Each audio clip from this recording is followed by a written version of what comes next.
This is Tomonews for Wednesday, February 22nd. Why does Britain want to exit the European Union? Because of out-of-control sky-high Muslim migration. Trump, el presidente del universo. But seriously, the answer to the question posed by the title of this video isn't a simple one, dear viewer, but it is important. Even Tomonews analyst Marijuana Man elected to blow his brains out rather than explain this.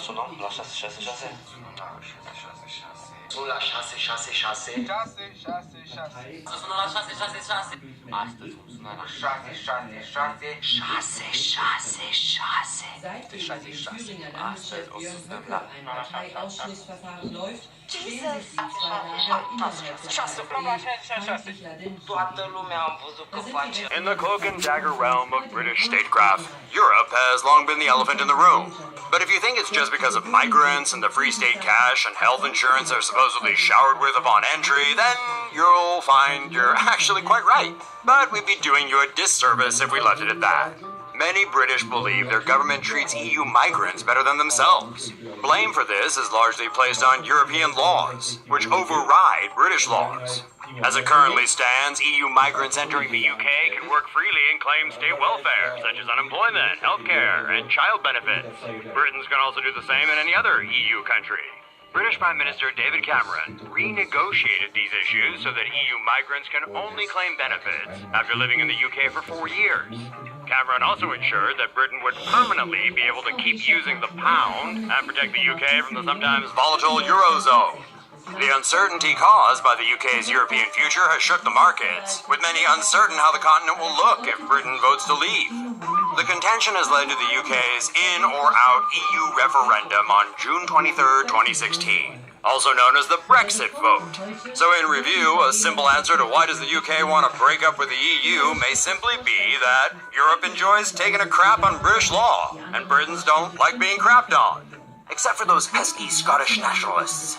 They'll happily take Europe's crap over Westminster's crap any day of the week, which is probably why they say, if the UK votes to leave the EU and Scotland wants to stay, there'll be another vote on Scottish independence. So to the Scots, we say this: freedom! Coming to you in 2017. Probably.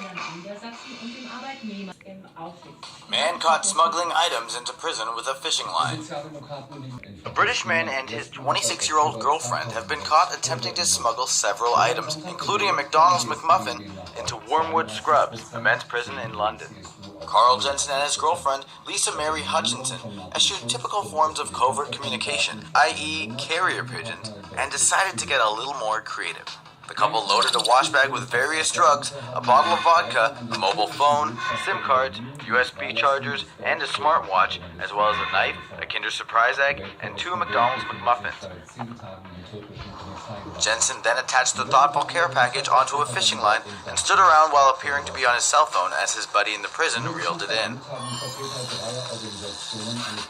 The transaction quickly came to the attention of the guards, who were quick to locate the items in a prison cell and foil any devious plans, as well as perhaps one man's enjoyment of his McMuffin meal. Jensen and his girlfriend were caught in an alley near the prison.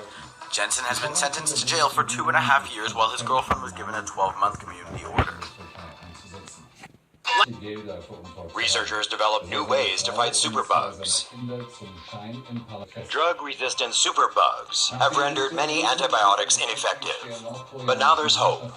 Current bacterial infections is through the use of antibiotics, which, after passing through bacterial cellular walls, kill bacteria. However, bacteria over time can mutate to protect themselves, commonly through developing an Efflex pump, which expels antimicrobial polymers. Researchers at UT Southwestern Medical Center in Texas have discovered a synthetic compound that blocks Efflex pumps, making superbugs once again vulnerable. And researchers at the University of Melbourne in Australia have developed a star-shaped peptide polymer, which is non-toxic. This polymer can fight bacteria in multiple ways, including ripping apart the bacterial cellular wall, making it difficult for superbugs to become resistant. Both methods still need to be refined, and both research teams are still working toward human trials. Weirdo perv charged with having sex with a miniature horse.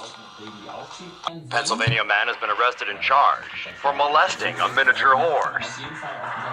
21-year-old Travis Wagner was seen entering a barn in Ephrata on the night of August 16th.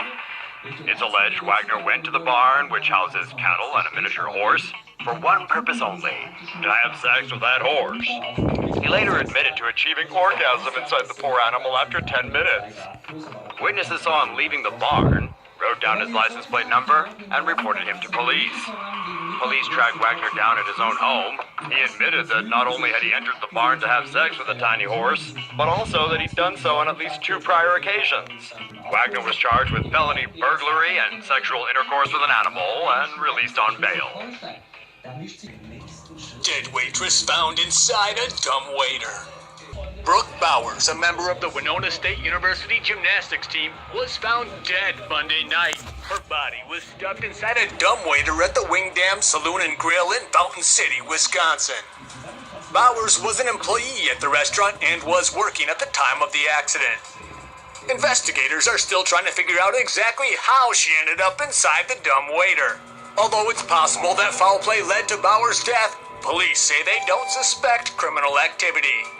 We're not sure if Bowers was horsing around or actually working when she became stuck in the 3x3-foot carriage. The food elevator was normally used to transport food between the first and second floors. Employees called the Buffalo County Sheriff's Department around 8 p.m. when they found the gymnast's lifeless body. Bowers was a 21-year-old social work major, scheduled to graduate in 2015. SurveyMonkey CEO Dave Goldberg dies in freak treadmill accident. Dave Goldberg, CEO of SurveyMonkey and husband of Facebook Sheryl Sandberg, died of head trauma Friday night after he fell off a treadmill at a private resort in Mexico. The 47-year-old was on vacation with his friends and family at the Four Seasons Resort. Goldberg left his room around 4 p.m. on Friday and made his way to the fitness center. It appears that Goldberg was running on the treadmill when he fell off the machine and cracked his head open, which led to severe blood loss. His brother, Robert Goldberg, found him on the floor of the gym at around 7 p.m. Goldberg was taken to Hospital San Javier in Nueva Vallarta with weak vital signs, where he later died. Goldberg worked at Yahoo and a venture capital firm before coming to SurveyMonkey. He lived with Miss Sandberg in Menlo Park with their 2 children.